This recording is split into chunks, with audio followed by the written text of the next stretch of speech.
तो आज हम बात करेंगे माइंड मेथड के बारे में। जो कि बिगिनर्स डॉक्टर्स हैं माइंड मेथड में, अभी नए नए आए हैं, उनके लिए बहुत ही बेसिक जानकारी देने की कोशिश करूंगा मैं। और कुछ रूब्रिक्स भी जो बहुत ही बेसिक हैं उनके बारे में बात करूंगा। माइंड मेथड एक ऐसी टेक्निक है जो डॉक्टर एम एल सहगल जी ने डेवलप की थी, जिसमें पेशेंट की बातों को बहुत ही ध्यानपूर्वक सुनकर उन बातों को रूब्रिक्स में कन्वर्ट किया जाता है और मेडिसिन प्रेस्क्राइब की जाती है। डॉक्टर राणा ने ठीक जा रहा है आवाज? जी सर।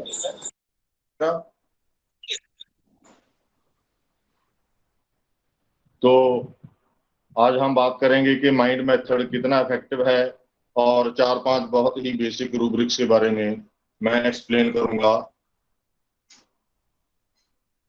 माइंड मेथड से पेशेंट का होम्योपैथी से ट्रीटमेंट करना बहुत ही इफेक्टिव है। और इसमें आप देखेंगे कि जो पेशेंट लंबे समय से होम्योपैथी ट्रीटमेंट क्लासिकल या कोई और ले रहे हैं लेकिन ठीक नहीं हो रहे, वो भी माइंड मेथड से जब आप अच्छी तरह केस स्टडी करेंगे, रूब्रिक्स वगैरह अप्लाई करेंगे, तो वो केसेस जल्दी ही ठीक होने शुरू हो जाएंगी। सबसे पहले तो पेशेंट का मेंटल लेवल इंप्रूव होना शुरू हो जाएगा। पेशेंट को एंजाइटी और रेस्टलेसनेस वगैरह में बहुत रिलीफ मिलेगा। इसके बाद आप देखेंगे कि पेशेंट ने पहले दिन से या तीसरे दिन से या किसी भी ऑड डे पर, फर्स्ट, थर्ड और फिफ्थ पर, या सेवंथ डे पर, या नाइन्थ डे पर पेशेंट को बॉडी से डिस्चार्ज चालू हो जाएगा, जहाँ टॉक्सिन रिलीज होने शुरू हो जाएंगे। ऐसा डॉक्टर सहगल ने भी लिखा है अपने लिटरेचर में, और मैंने भी ये बार बार अपने पेशेंट्स पर अनुभव किया है कि ऐसा होता है। टॉक्सिन रिलीज होने चालू हो जाते हैं। जो टॉक्सिन कैसे रिलीज होंगे, या तो पेशेंट को कराइजा हो जाएगा, या काफ हो जाएगी, या फीवर, या कुछ केसेस में डायरिया भी हो सकता है, वो चालू हो जाएगा। और जो डिस्चार्ज मेडिसिन लेने के जितने दिन बाद चालू हुआ है उतने दिन और जो डिस्चार्ज चलेगा। आप सपोज कीजिए कि पेशेंट को 3 दिन बाद, मेडिसिन लेने के 3 दिन बाद डिस्चार्ज चालू हुआ है, तो वो अगले 3 दिन और चलेगा और 6th डे पे वो पीक पे पहुंच जाएगा। और डिस्चार्ज चालू होने के साथ ही पेशेंट को अपनी जो ओरिजिनल डिजीज लेकर आया है उसमें बहुत ज्यादा रिलीफ मिलेगा। ऐसा बार बार मेरे एक्सपीरियंस में आया है। जहां पर एक बात और डॉक्टर्स को ध्यान में रखनी होगी कि वो है केस की। तो अगर आपने अच्छी तरह केस को स्टडी कर लिया और रूब्रिक वगैरह लगा लिए और आप कामयाब हो गए एक सही मेडिसिन देने में, तो जैसा कि मैंने पहले बोला है कि पेशेंट को डिस्चार्ज चालू होंगे, टॉक्सिन रिलीज होना शुरू हो जाएगा। तो ऐसी स्थिति में, ऐसी हालत में आपको पेशेंट आपको बार बार कहेगा कि डॉक्टर साहब मुझे आराम नहीं आया, मुझे ये हो गया, मुझे वो हो गया, लेकिन आपको उस केस के साथ इंटरफियर नहीं करना, ना तो उसकी मेडिसिन जल्दी जल्दी बदलनी है और ना ही मेडिसिन रिपीट करनी है। और ये भी मेरे एक्सपीरियंस में आया है कि होम्योपैथी में जितना भी आप कोई मेडिसिन की डोज देने के बाद 2 हफ्ते 3 हफ्ते तक अगर वेट करेंगे तो आपको बहुत अच्छा रिजल्ट मिलेगा उस केस में। और उसकी कंडीशन ये है कि आप उसके साथ छेड़छाड़ मत कीजिए, ना तो मेडिसिन रिपीट कीजिए और ना ही मेडिसिन चेंज कीजिए। यानी कि एक सफिशिएंट टाइम तक आपको उस पेशेंट की हालत के बारे में वेट करना पड़ेगा। आमतौर पर 2-3 हफ्ते में ही पेशेंट ठीक हो जाते हैं माइंड मेथड से अगर प्रैक्टिस करेंगे। जी, ये थी मेरी जान पहचान माइंड मेथड के बारे में। इसके बाद हम रूब्रिक्स के बारे में डिस्कस करेंगे। उतनी देर में कोई किसी का क्वेश्चन वगैरह हो तो जहां पर शेयर कर सकते हैं।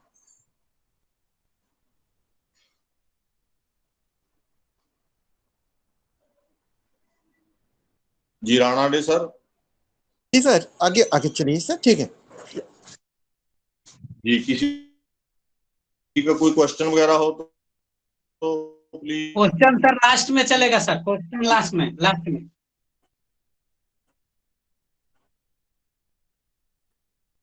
सर आप आपका जब एंड होगा। हाँ। अच्छा, तो अब हम 4-5 इसके बहुत ही बेसिक रूब्रिक्स हैं, तो बहुत ही बेसिक रूब्रिक्स के बारे में हम बात करेंगे। अब मान लीजिए कि आपके पास एक पेशेंट आया और उसने पूछा कि डॉक्टर साहब क्या आपके पास हेडेक का या सिर दर्द का ट्रीटमेंट हो जाएगा? तो आप बोलेंगे कि हाँ हो जाएगा, और आप उससे पूछेंगे पेशेंट से कि आपको मेरे ट्रीटमेंट के बारे में कैसे पता चला? तो आमतौर पर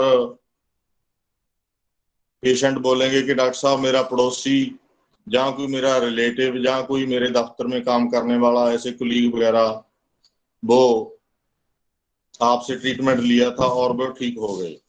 सो मैंने सोचा कि शायद आपके पास मेरी भी जो हेडेक की डिजीज है, प्रॉब्लम है, वो ठीक हो जाएगी। तो ऐसे में सबसे पहले जो बहुत ही बेसिक रूब्रिक है माइंड मेथड का, वो आएगा क्रेडुलस। क्रेडुलस का मतलब है कि जो पर्सन जल्दी ही किसी की भी बात को मान लेने की, ऐसा उसका स्वभाव है, ऐसा टेम्परामेंट है, वो ज्यादा किंतु परंतु नहीं करेगा। और इसमें 5 मेडिसिन हैं बहुत ही basic: argentum nitricum, baryta carb, belladonna, pulsatilla और स्टापिसगिरिया। और इस जो बातचीत मैंने शेयर की है, एग्जाम्पल दी है पेशेंट की बातचीत और डॉक्टर की, तो इसमें अगला रूब्रिक आएगा लाइट डिजायर फॉर। क्योंकि पेशेंट ये जानना चाहता है कि क्या डॉक्टर साहब क्या मेरी भी सिर दर्द या हेडेक है जो आपकी मेडिसिन से ठीक हो सकती है, यानी कि वो उसके बारे में थोड़ी सी लाइट चाहता है, थोड़ी सी रोशनी चाहता है। तो लाइट।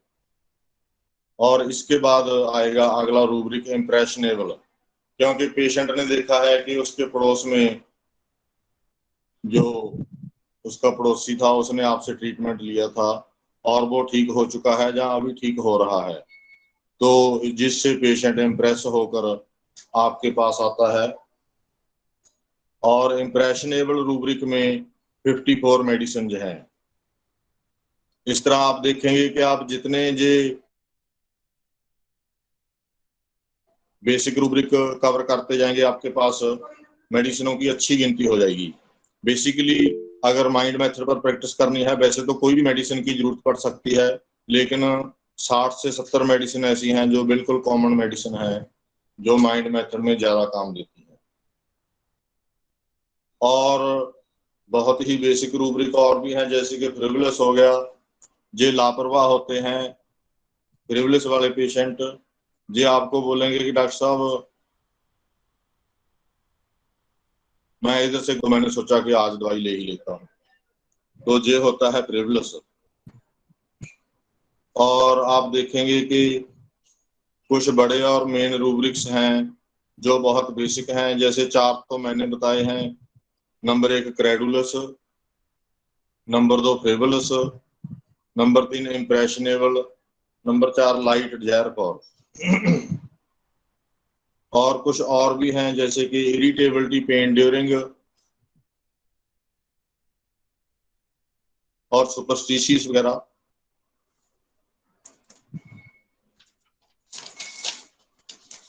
और अगर आप इन रूब्रिक्स पर फोकस करेंगे, इनको लर्न करने की कोशिश करेंगे और इन 50, 60 या 70 मेडिसिन पर अपने क्लिनिक में रखेंगे, तो आप देखेंगे कि आपके क्लिनिक में आने वाले पेशेंट में से एक बहुत बड़ी परसेंटेज, मैं कहना चाहूंगा कि 60 से 70% पेशेंट 1-2 हफ्ते में या 15-20 दिन में आपको ठीक होते हुए नजर आएंगी और आपकी प्रैक्टिस भी ऐसे धीरे धीरे इंक्रीज होनी शुरू हो जाएगी। सो ये मेरा एक्सपीरियंस है माइंड मेथड के बारे में, जो मैं पिछले 10 साल से माइंड मेथड पर पेशेंट को प्रेस्क्राइब कर रहा हूँ मेडिसिन, और बहुत ही बढ़िया मुझे रिस्पांस मिला है और बहुत ज़्यादा मेरा हौसला भी इससे बड़ा है।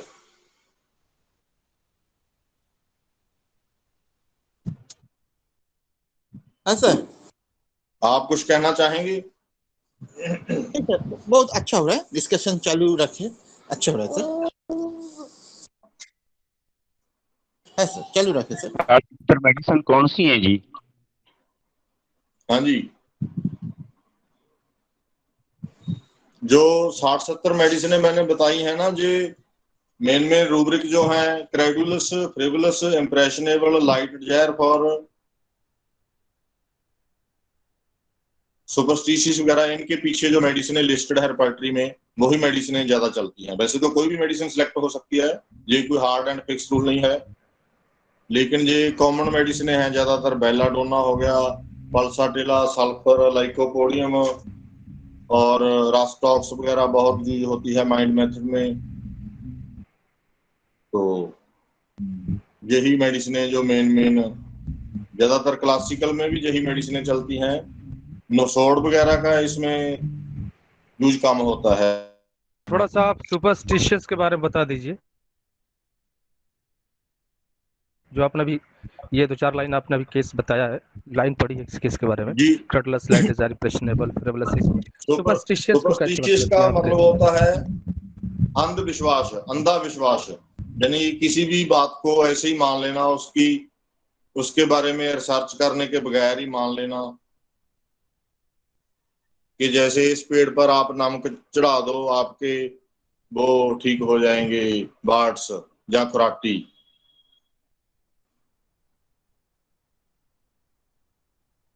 ये होता है सुपरस्टिशियस, किसी चीज पर अंधा विश्वास करना बिना सोचे समझे। तो यहाँ पे हम जो है, जैसे कि क्रेडुलस अगर है, कह दिया कि जा करके आप डॉक्टर से दवाई ले लो, तो क्रेडुलस के साथ हम क्या सुपरस्टिशियस ले सकते हैं क्या? हाँ बिल्कुल, सुपरस्टिशियस और क्रेडुलस में बहुत ज्यादा समानता है। इम्प्रेशनेबल बताए sir. Sir please repeat. Impressionable, impressionable, impression का मतलब होता है प्रभाव डालना या प्रभाव में आना।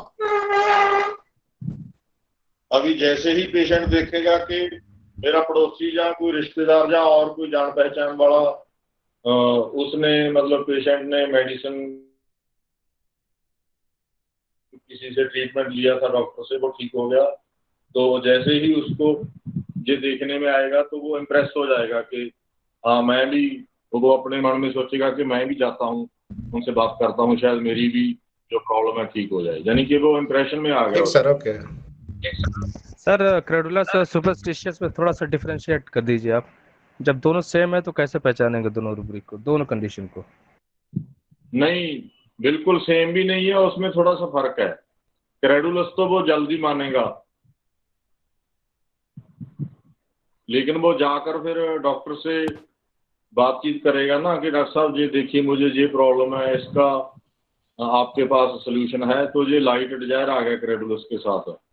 लेकिन सुपरस्टिशियस तो बस एकदम आंख बंद करके मान ही लेता है कि हाँ बस हो ही जाएगा, वो कुछ नहीं पूछता। सर इट मीन के जो आपने अभी ये वर्जन बोले हैं पेशेंट के, तो इसमें ये light desire for, superstitious, credulous और इम्प्रेशनेबल, ये तो सब सभी आ सकते हैं सर? हाँ, जैसी सिचुएशन में ये पेशेंट आया है ना जिसकी एग्जांपल दी है, तो उसके क्योंकि उसने देखा है कि उसका पड़ोसी ठीक हो रहा है या ठीक हो चुका है, तो वो क्रेडुलस में ही आएगा। तो अगर कोई और कंडीशन में पेशेंट आता है, जैसे कि बहुत सारे पेशेंट आते हैं कि डॉक्टर साहब मैं जहाँ से जा रहा था तो मैंने देखा कि जहाँ होम्योपैथिक क्लिनिक है और मैंने ये भी सुना है कि होम्योपैथी बहुत अच्छा काम करती है, तो ये आ जाएगा फ्रिवलस में, लापरवाही में, क्योंकि वो स्पेशल नहीं है, आपके क्लिनिक में स्पेशल नहीं चल कर आया, वो वहां से जा रहा था, तो उसके पास थोड़ा टाइम था तो वो आपके पास रुक गया। वो आपको ऐसे भी बोल सकता है कि क्रेडुलस मेडिसिन आज नहीं लूंगा। कैसे डिफर करेंगे सर प्लीज क्रेडुलस को हम नेब से कैसे डिफर करेंगे जी? जी नाइब होता है भोला भाला, जैसे कि ब्राइटा कार्व का पेशेंट हो गया, उसको दुनियादारी की सच्चाई का पता नहीं होता, और क्रेडुलस जो होता है वो सारी बातें समझता है लेकिन मान लेता है। वो जैसे हम किसी को मौका नहीं देते कि मौका देते हैं, वो एक मौका होम्योपैथी को भी देता है कि चलो ये भी लेके देख लेते हैं। इसमें क्रेडुलस के साथ फ्रिवलस भी आ जाता है। इसमें गैम्बलिंग भी तो आ गया ना? ये तो गैम्बलिंग की तरफ हाँ, गैम्बलिंग भी आ गया है जी। जी एक रूब्रिक है ना, उसके हजारों वर्जन हो सकते हैं। कोई पेशेंट आया, उसने कैसा व्यवहार किया, तो उधर से भी हम लगा सकते हैं कि ये रूब्रिक इसका लग रहा है, क्रेडुलस लग रहा है। तो कोई दूसरा पेशेंट आके बिल्कुल डिफरेंट सिचुएशन में कोई और बात बोलेगा, उससे भी आप क्रेडुलस या और कोई रूब्रिक निकाल सकते हैं। इसीलिए तो इसमें बहुत इंटेलिजेंस की जरूरत है माइंड मेथड में, कि जैसे पावर ऑफ इमेजिनेशन होती है कि आपको बिल्कुल पेशेंट की बातें ध्यान से सुनकर आपको अपने मन से रूब्रिक लगाने पड़ते हैं। और ज़्यादातर ये मेथड बहुत काम फेल होता है। अगर आपकी मेडिसिन थोड़ी सी मतलब काम भी सिलेक्ट हुई है, जैसे कि आप बेलाडोना की जगह पल्साटिला सेलेक्ट कर ली गलती से, तो वो भी कुछ ना कुछ काम करेगी, ऐसा मेरा एक्सपीरियंस है।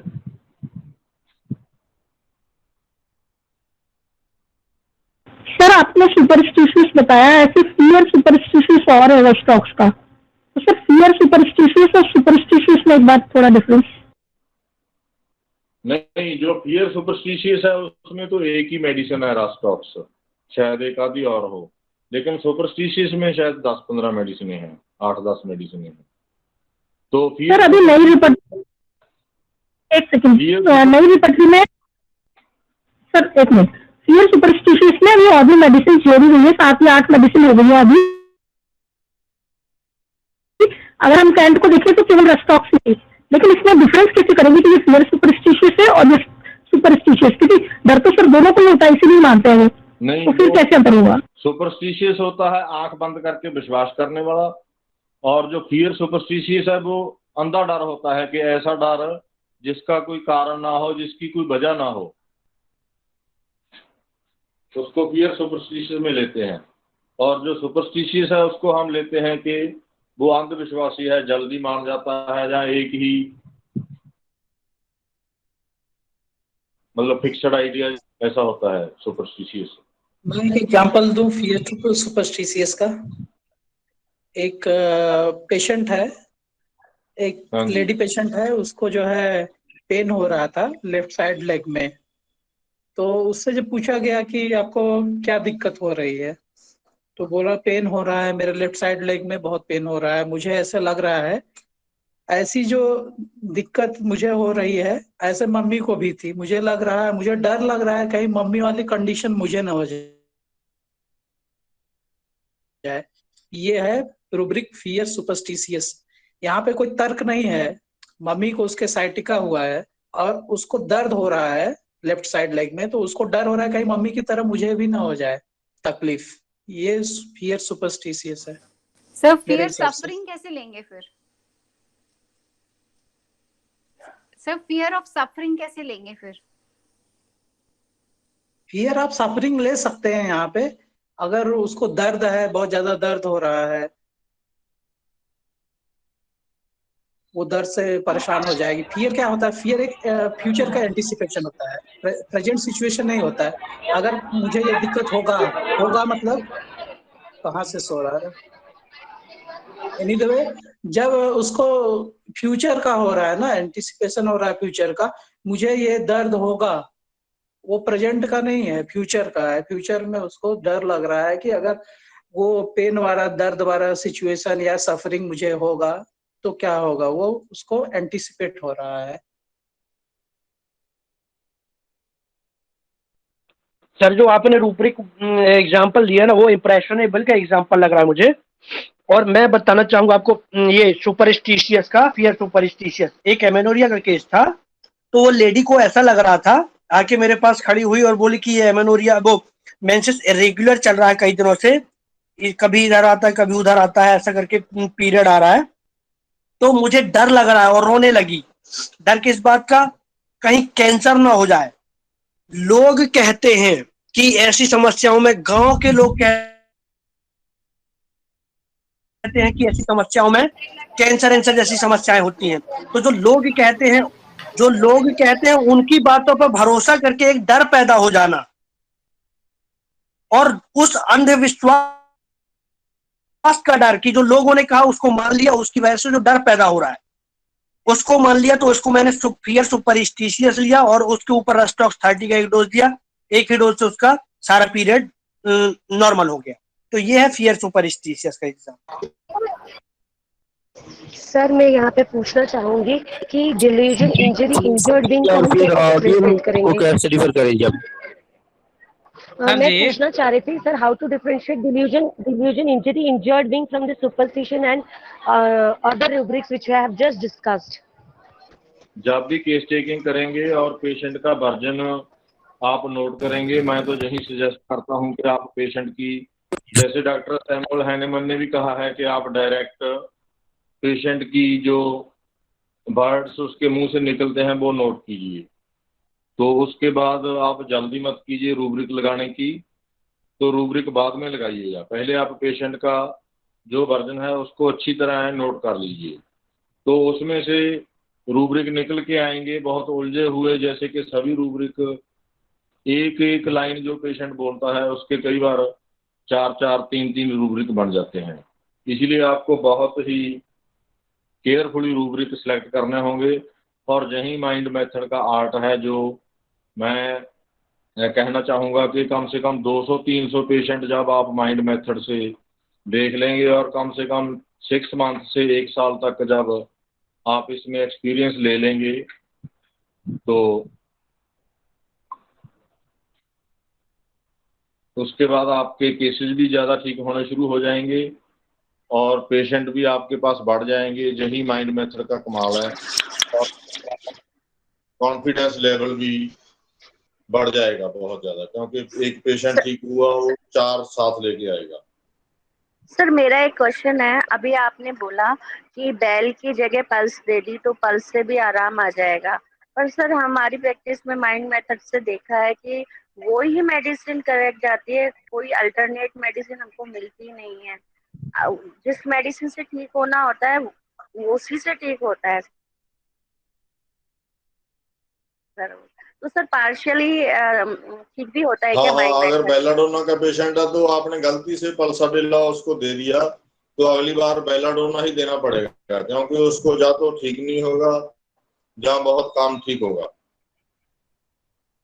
आमतौर पर ऐसा कंफ्यूजन हो जाता है, हम अक्सर ही जैसे कि बेलाडोना वाले को पल्साडेला या कोई और ऐसे दे देते हैं। ज्यादातर नए डॉक्टर्स के साथ ऐसा होता है क्योंकि उनके पास थोड़ा सा एक्सपीरियंस भी कम होता है और कॉन्फिडेंस भी कम होता है। तो मैं आपको एक बहुत ही इंटरेस्टिंग बात बताना चाहूँगा कि कुछ केसेज में मैंने ऐसा भी किया है कि पेशेंट की सारी मेडिसिन मैंने बना दी और पुड़िया भी बना दी उसकी जिसमें मेडिसिन होती है, तो वो पुड़िया भी मैं खाली दे देता था। तो उसके बाद जब पेशेंट पेमेंट वगैरह देता था और जाते जाते, और ये मेरा एक्सपीरियंस है कि कुछ केसेज में जो सबसे इम्पोर्टेंट बात है वो पेशेंट आपको जाते जाते बताएगा कि डॉक्टर साहब मैं तो इसीलिए मेडिसिन, अगर ये बीमारी मेरी बहुत ज्यादा बढ़ गई तो काम से जाऊंगा और भूखा मरूंगा, क्योंकि आपने पहले उसके रूब्रिक्स वगैरह लगाए, उसके वर्जन को रूब्रिक में कन्वर्ट किया और मेडिसिन सेलेक्ट की। और पेशेंट ये है ब्रोनिया वाला, तो पहले वाला उसका वर्जन है, वो हो सकता है वहां आपको उसको कोई और मेडिसिन सेलेक्ट कर लें, कोई बेलाडोना, पल्साटिला और कोई भी, जैसे कि जरा सा मुस्कुरा दिया पेशेंट आके तो हम उसको स्माइलिंग ले लेंगे और बेलाडोना प्रेस्क्राइब कर देंगे। लेकिन जो सबसे इम्पोर्टेंट बात पेशेंट बताएगा, कुछ केसेज में, सभी में नहीं, वो बिल्कुल लास्ट में जब खड़ा हो जाएगा, पेमेंट वगैरह दे देगा तो बताएगा। तो ऐसी स्थिति में आपको बिल्कुल लास्ट में उसकी मेडिसिन डिसाइड करके उसको मेडिसिन की 1-2 डोजेज देनी होगी। ऐसा भी कभी कभी हो जाता है मेरे एक्सपीरियंस में, क्योंकि अगर देखा गया, अक्सर देखा गया है कि जब हम कोई मेडिसिन दे देते हैं,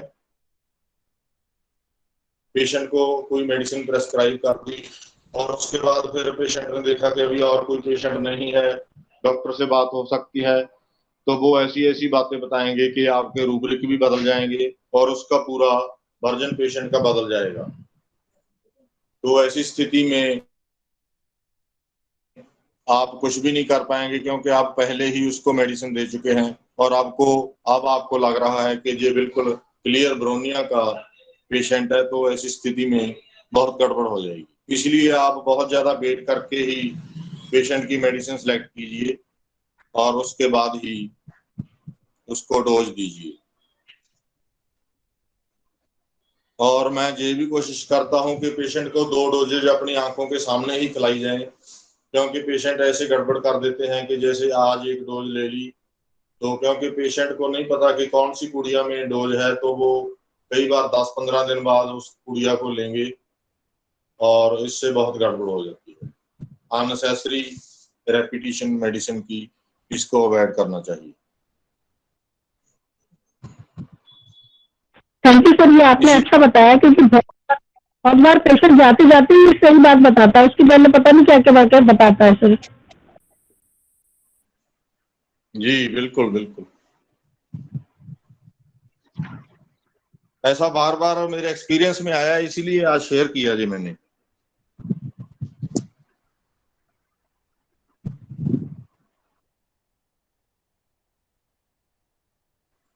सर बहुत सही चीज आपने शेयर की है, क्योंकि ये ऐसा हम लोगों ने भी बहुत बार देखा है सर।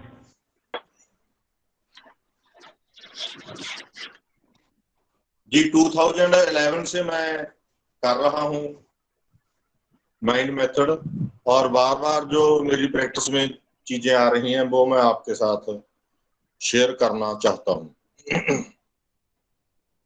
जैसे कि एक तो ये हो गया कि आप बहुत ज्यादा केयरफुली उसके काफी टाइम के बाद, पेशेंट को सुनने के बाद ही कोई मेडिसिन सेलेक्ट करें, इसमें जल्दबाजी ना करें। नंबर 1 ये।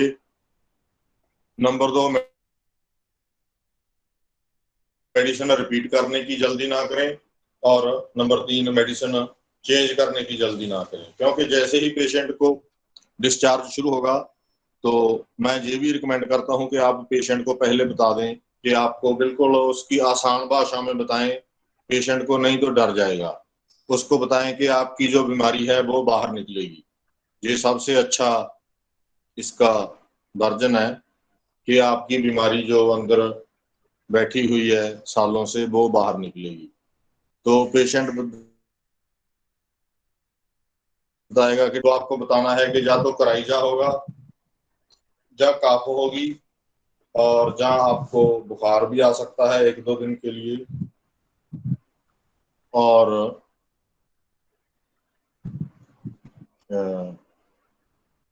बुखार भी आ सकता है और डायरिया भी हो सकता है। तो एक तो आप मेडिसिन देने की जल्दी ना करें, और मेडिसिन देने की जल्दी ना करें, रिपीट करने की जल्दी ना करें, और मेडिसिन चेंज करने की जल्दी ना करें। होम्योपैथी में जितना आप इंतजार करेंगे उतना ही आपको अच्छा रिजल्ट मिलेगा। इससे मेरा मतलब ये नहीं कि आप 6 महीने तक वेट करें, कम से कम 2 हफ्ते तक आप वेट करें। और अगर आपको ऐसा लगता है कि मेडिसिन ने कुछ काम किया है, मान लीजिए 10% या 15%, तो आप देखेंगे कि उसको और वेट कीजिए, तो आप देखेंगे कि वेट करने से आपको बहुत अच्छा रहेगा, बजाय सारा केस खराब हो जाएगा। सर किसी ने पूछ रहा है जे कब मेडिसिन दूसरा बार दे, यानी सीक्वेंस कैसे रहेगा, कैसे सीक्वेंस सोच रहा है सर? जी राजेश सर नमस्कार। राजेश सर नमस्कार। विकास जी। हाँ जी सर नमस्कार। नमस्कार जी, कैसे हैं? ठीक सर, फर्स्ट क्लास। सर थोड़ा पोटेंसी के बारे में और बता देते, हम कौन सी पोटेंसी यूज करें और किसका अच्छा रिजल्ट है? पोटेंसी तो मेरे पास तो मैक्सिमम मेडिसिन है 30 पोटेंसी में जी। अच्छा सर, 30 से शुरुआत करें? हाँ, नहीं ऐसा नहीं है। अच्छा सर।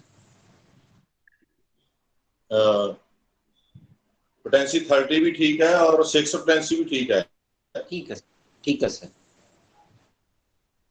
ओके सर, 12 पोटेंसी भी ठीक है। Thank you. पोटेंसी कोई भी हो, 200 पोटेंसी से ज्यादा ना दें, क्योंकि अगर आप 92 में शुरू करेंगे तो फिर बहुत ज्यादा एग्रीवेशन हो जाएगी, और 200 से भी एग्रीवेशन बहुत ज्यादा होगी। लेकिन 30 से और 6 और अपना 12 से एग्रीवेशन कम होगी, जहाँ डिस्चार्ज कम सीवियरिटी के साथ होगा। Okay sir.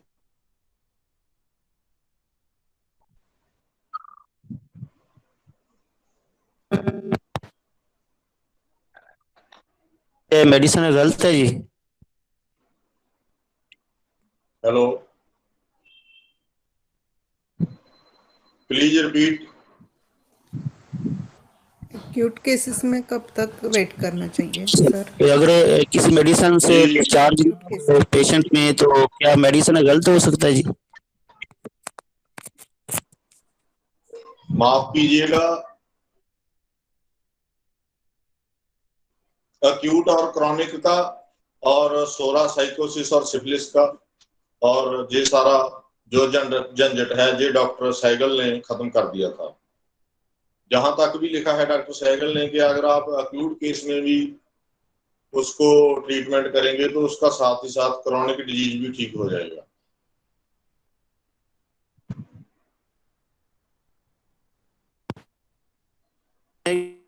डिस्चार्ज ना हो तो फिर क्या?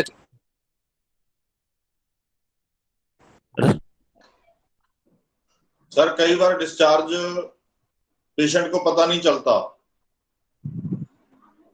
जहां डिस्चार्ज इतना कम होता है कि पेशेंट उसे नोटिस ही नहीं कर पाता।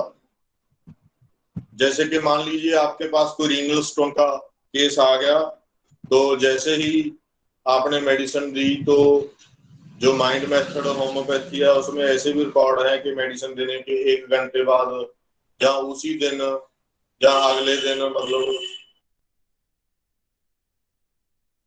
12 जो रीनल स्टोन है वो टूट कर निकल गई। कई बार तो पता भी नहीं चलता पेशेंट को। तो ऐसे अगर रीनल स्टोन टूट कर निकलती है तो इसे भी हम डिस्चार्ज ही समझेंगे। ये कोई हार्ड एंड फिक्स रूल नहीं है कि हर किसी को क्राइजा ही होगा, या हर किसी को बुखार ही होगा, या हर किसी को काफ होगी, या हर किसी को डायरिया होगा। तो डिस्चार्ज तो छोटा मोटा जो स्किन पर जैसे खुजली हो गया थोड़ा बहुत 1-2 दिन के लिए, इसे भी डिस्चार्ज समझेंगे। जहाँ कई बार ऐसा होता है कि पेशेंट के फेस पे रेडनेस आ जाती है, उसको भी डिस्चार्ज समझ सकते हैं। और कई बार पेशेंट को स्नीजिंग आ जाती है, उसको भी हम डिस्चार्ज समझ सकते हैं।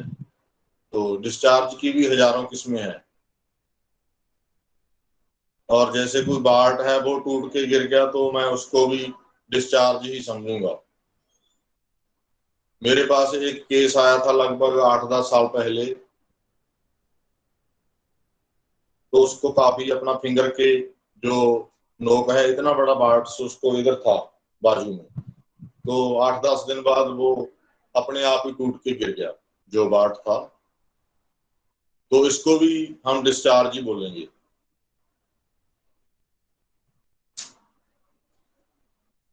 डिस्चार्ज की बहुत सारी किस्में हैं।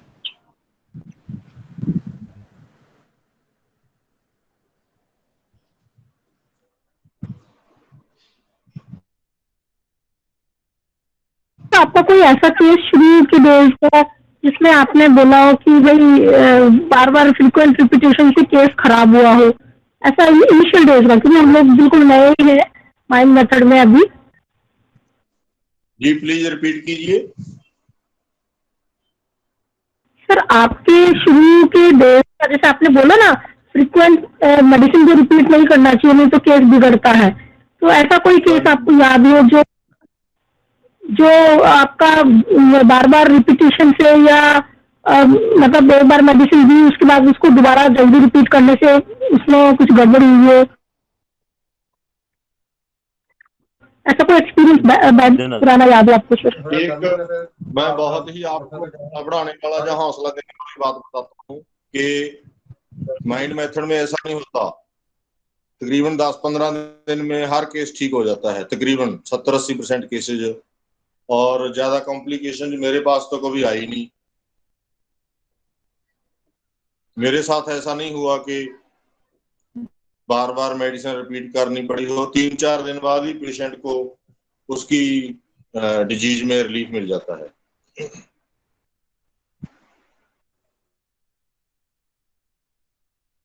Okay sir. डॉक्टर साहब, ऑब्जेक्टिव, रीजनेबल और इम्प्रेशनेबल में क्या फर्क है? जी ऑब्जेक्टिव रीजनेबल तो वो उसके पीछे कोई रीजन होता है ना कि जैसे कि पेशेंट बोल रहा है कि डॉक्टर साहब जल्दी कीजिए मेरी ट्रेन छूट जाएगी, तो वहां पर तो समझ में आ गया कि इसका ऑब्जेक्टिव रीजनेबल है। लेकिन अगर कई वैसी पर्सनैलिटी होती है, हरीड पर्सनैलिटी, तो वहां पे हम ऑब्जेक्टिव रीजनेबल नहीं ला सकते। तो जैसे कि मैंने एग्जांपल दी है, वहां पर आप हरीड लगाएंगे और कैन नॉट वेट, जो हायोसैमस का सिम्टम है, वेट कैन नॉट। और इम्प्रेशनेबल और ऑब्जेक्टिव रीजनेबल इसमें कोई समानता मुझे तो नहीं लगती, ये बिल्कुल अलग अलग कंडीशन के रूब्रिक हैं। सर क्रेडुलस और ऑब्जेक्टिव रीजनेबल में जी क्रेडुलस और ऑब्जेक्टिव रीजनेबल में भी कोई मुझे तो दूर दूर तक कोई संबंध नजर नहीं आता। अगर आपको कोई है ऐसा एक्सपीरियंस तो प्लीज बताइए। हेलो सर, फिजिकल होम्योपैथी में जो इंटरकरेंट मेडिसिन और जो नोसोड को यूज करते हैं, क्योंकि कई बार रिजल्ट नहीं मिलता है, तो ऐसा माइंड मेथड में सर सम बार रिजल्ट मिल ही जाता है सर। जी मैं आपको बताना चाहूंगा अगर टाइम दें तो, कि पहले मैं क्लासिकल में करता था, तो उसके बाद माइंड में प्रैक्टिस शुरू कर दी, लेकिन अभी 2-3 साल से मैं आधे केस दोबारा क्लासिकल से देखने लगा हूं। और क्लासिकल में आप उसके जैसे इटियोलॉजी वगैरह हो गया, उसके एलिमेंट्स फ्रॉम वगैरह लगा के, थर्मल्स लगा के आप मेडिसिन सेलेक्ट करते हैं। तो ज्यादातर क्लासिकल में आपको मेडिसिन रिपीट करनी पड़ेगी, 200 से 200 पोटेंसी से केस को शुरू करना पड़ेगा, और उसके बाद पोटेंसी बढ़ाकर भी देखना पड़ेगा। और अगर 1 से 2 मंथ में पेशेंट नहीं ठीक हो रहा, तो आप उसकी इंटरकरेंट मेडिसिन के बारे में जहाँ कोई और मेडिसिन चेंज करने के बारे में सोच सकते हैं। और जल्दी जल्दी आप मेडिसिन ना रिपीट कीजिए, ना चेंज कीजिए। उसका कम से कम 3 से 4 वीक तक उसको वेट करें, अच्छा आपको अच्छा रिजल्ट मिलेगा। अच्छा रिजल्ट मिलेगा से मेरा मतलब ये है कि मेडिसिन चेंज करने की बजाय अगर आप पहले दी हुई मेडिसिन से मेडिसिन के रिजल्ट को वेट करें, तो आपको अच्छा रिजल्ट मिलेगा। और जो पेशेंट 3 हफ्ते बाद सपोज कीजिए आया, उसने बोला कि डॉक्टर साहब मुझे बिल्कुल भी रिलीफ नहीं, तो हो सकता है कि वो अगले 2 हफ्ते के बाद आए और आपने उसको पीएल दी हो तो वो बिल्कुल ठीक हो जाए। ये कोई ऐसा भी हो जाता है। जी क्लासिकल को भी हम इनकार नहीं कर सकते, क्लासिकल का भी बहुत अच्छा रिजल्ट है। माइंड मेथड कुछ केसेज ऐसे होते हैं जो माइंड मेथड से ठीक होते हैं और कुछ केसेज क्लासिकल से ठीक होते हैं, बल्कि ज्यादातर हैं जो हल्के जैसे कि कोराइजा। स्पेसिफिक मेडिसिन भी बहुत अच्छा काम करती हैं, जैसे कि टाइफाइड के लिए ब्रोनिया। अभी इस सेशन के शुरू में बात की थी डॉक्टर साहब ने कि ब्रोनिया टाइफाइड के काफी जो सिम्टम है उनको कवर करती है। मेरे पास भी आज से पहले टाइफाइड के पेशेंट थे, तो मैं उनको ब्रोनिया 30 और एसिड सल्फ क्यू, अगर आप एसिड सल्फ क्यू अकेला भी देंगे तो टाइफाइड पेशेंट का ठीक हो जाएगा। आप एसिड सल्फ का एसिड फॉस का मटीरियल मेडिका पढ़ के देखें तो आप पाएंगे कि वहां पर टाइफाइड के बारे में बहुत कुछ लिखा है। और एसिड फॉस क्यू अगर आप पेशेंट को 5-5 बूंदे 2-3 दिन के लिए पीने को दे तो उसका टाइफाइड भी ठीक हो जाएगा और कमजोरी भी ठीक हो जाएगी।